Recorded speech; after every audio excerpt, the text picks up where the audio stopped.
Hello everyone, কেমন আছো বন্ধুরা? আশা করি সকলে ভালো আছো। তো আমিও ভালো আছি। তো অন্যদিনের মতন আজকেও চলে এলাম রেসিপি নিয়ে। কি রান্না করছি বন্ধুরা? একটু মটন রান্না করছি, মটন পাঁঠার মাংস। মাংসটাকে তো আমি সব কিছু মেখে টেকে যা কিছু মশলা লাগে মাংসের মধ্যে সব কিছু দিয়ে মেখে টেকে মটনটাকে আমি বসিয়েও দিয়েছি বন্ধুরা। আমার মটনটা প্রায় কষাকষি হয়েও গিয়েছে। এখন দিয়ে দেব এই যে আগে থেকে ভেজে রাখা আলুগুলি। আলুগুলিকে দিয়ে দিলাম। তো আর একটু ভালো করে মটনের সাথে মিক্সড করে নেব, তারপর একটু কষিয়ে নেব, তারপরে ঝোল দেবো বন্ধুরা। আজকে একটু মটন রান্না করছি গো।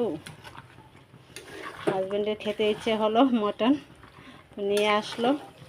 আর আমি তো রান্না বান্না অলরেডি শুরুও করে দিয়েছি, তোমরা দেখছো। বসিয়ে দিলাম সব কিছু। তো আলুটা দিয়ে দিয়েছি, আর একটু কষানো হয়ে যাক, ঢেকে দিচ্ছি এখন একটু স্টিমটা কমিয়ে। তো পাশে থাকো, দেখতে থাকো। আমার তো মাংস কষানোটা হয়ে গেল, মটন কষানো হয়ে গিয়েছে বন্ধুরা। তো মাংস যতই তুমি কষাবে ততই টেস্ট, তাই না? এখন দিয়ে দেবো ঝোল। মাংস মটনের মধ্যে একটু বেশি করে ঝোল দিলেই ভালো লাগে। দেশি মুরগা বলো মটন বলো, একটু ঝোলটা হলে ভালো লাগে।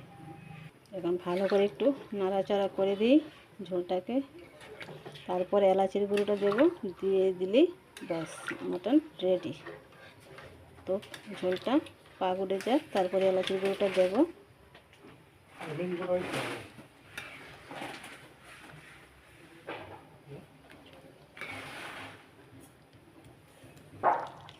বন্ধুরা, মটনটা তো আমার ফাইনালি রেডি, রান্না কমপ্লিট। তো দুপুরের খাবারটা তো জাস্ট আজকে জমে যাবে মটন দিয়ে। তো কে কে খাবে আমাদের সঙ্গে দুপুরবেলায় চলে আসো, ঠিক আছে? মটনের নিমন্ত্রণ রইল।